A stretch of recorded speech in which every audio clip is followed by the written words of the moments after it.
Vincent, bienvenue. Ça va? Merci Bastien. Merci l'Eco de nous donner la parole ainsi. Alors c'est parti. Moi j'ai plein de choses à vous dire, donc on va tâcher d'aller vite. D'abord, bonjour à tout le monde.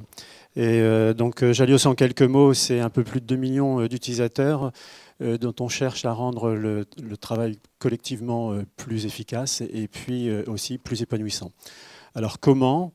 Je vais vous présenter 3 points forts de notre solution et puis en l'illustrant avec chaque point avec un client différent.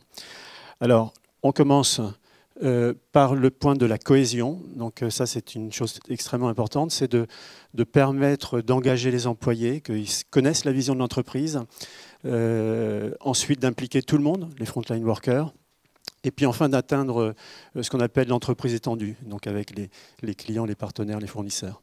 Alors, pour l'illustrer, le cas de la Redoute, un intranet de 1000 personnes, et évidemment une proportion importante, 35% je crois de mémoire, qui sont sans PC.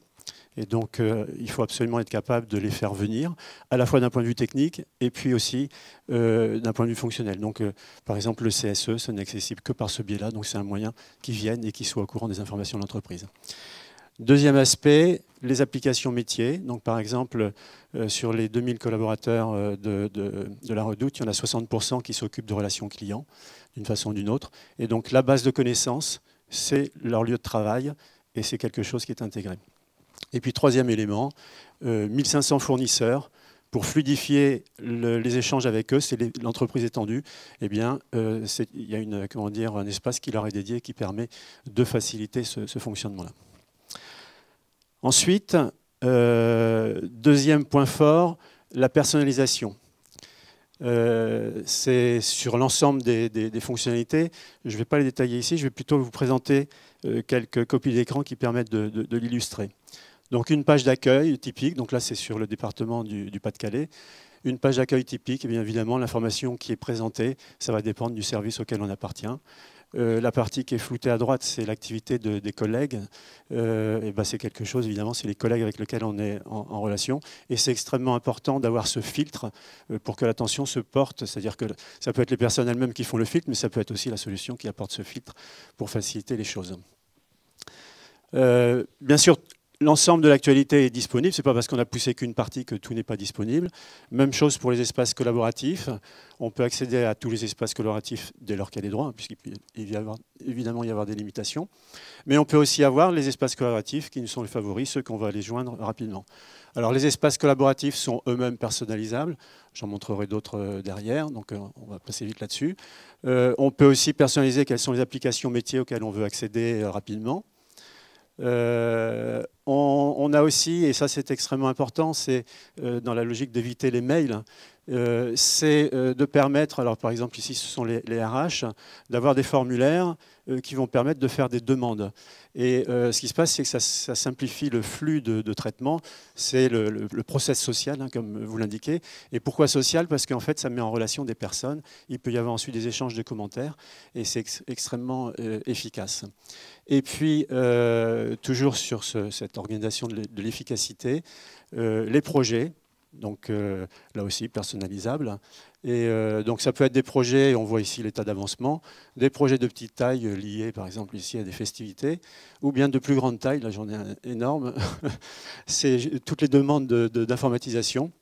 Alors ils ont choisi de le faire sur un énorme gros projet pour que tout le monde puisse avoir la sensation de ce qui se passe. Et puis ce que vous voyez en haut, ce sont des catégories, il suffit de cliquer dessus. À ce moment-là, on ne voit que ce qui est concerné par une thématique, ce qui fait que cette notion de sous-projet, de visibilité est quand même obtenue, même quand on a un très gros projet.